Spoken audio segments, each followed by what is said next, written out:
గౌరవనీయులైన Telangana road transport corporation TGSRTC managing director VC Satyanarayana sir గారికి నా యొక్క నమస్కారాలు.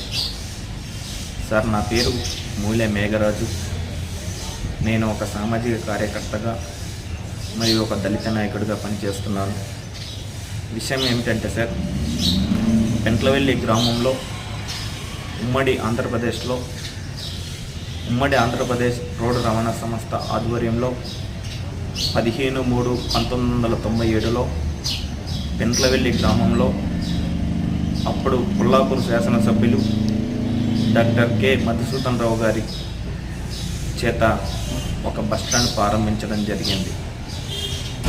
దాదాపుగా ఈ యొక్క బస్టాండ్ 28 సంవత్సరాలు కావస్తున్న బస్సులు మటుకు బస్టాండ్లోకి మటుకు రావటం లేదు. అలాగే ఈ బస్టాండ్ ఆవరణం పూర్తిగా ఆక్రమణకు మరియు బెల్ట్ షాపులకు అడ్డగా, అసాంఘిక కార్యక్రమాలకు అడ్డగా ఈ బస్టాండ్ మారింది. కొంతమంది లోకల్ రాజకీయ నాయకుల ప్రోబలంతోనో ఎందుచేతనో తెలియదు కానీ ఆర్టీసీ బస్టాండ్ మటుకు అభివృద్ధిలోకి మటుకు రావటం లేదు.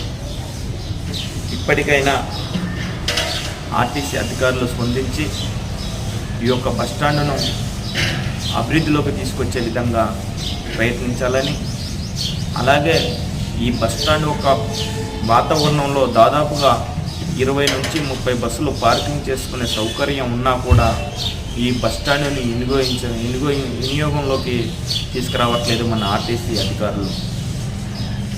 ఇప్పటికైనా ఈ మార్గం గుండా కొల్లాపూర్ డిపో నుంచి వయా పెంట్లవెల్లి, పెబ్బేర్, కర్నూలు నిత్యం హాఫ్ అన్ అవర్కి ఒక బస్సు వెళ్తూ ఉంటుంది. అలాంటప్పుడు ప్రజా రవాణా ఎక్కువగా ఉన్న పబ్లిక్ ప్లేస్ ఇది. అలాంటి ప్లేస్లో ఇంత పెద్ద బస్టాండ్ ఆవరణం ఉన్నా కూడా అధికారులు ఎందుకు దీని మీద దృష్టి సారించట్లేదో అర్థం కావట్లేదు.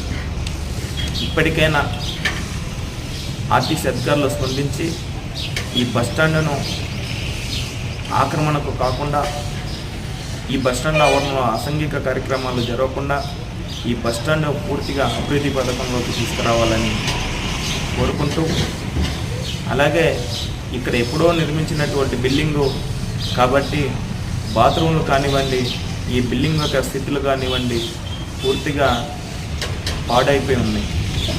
మళ్ళీ నూతన వైభవం తీసుకొచ్చి బస్టాండ్కు అభివృద్ధిలోకి తెస్తారని మనస్ఫూర్తిగా కోరుకుంటూ, ఒక సామాజిక కార్యకర్తగా నా యొక్క ఆవేదన తెలియజేస్తున్నాను.